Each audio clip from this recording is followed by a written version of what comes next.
Today I made my dad this serving platter. I made it out of this walnut board. I started by chiseling off the edges and rounding the edges. Then I sanded, and then I sanded it again, and sanded one more time. Sealed in the knot with some glue, then I sanded that off as well. I water popped before then sanding again, and then applying the first coat of mineral oil.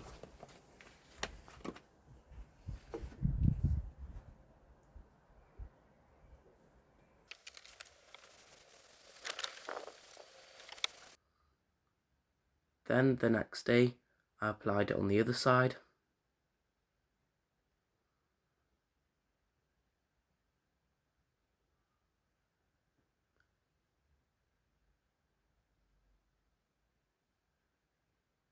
Before applying a simple beeswax finish.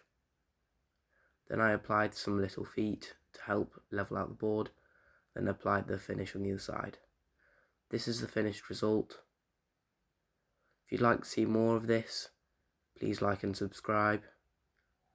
Thanks for watching and goodbye.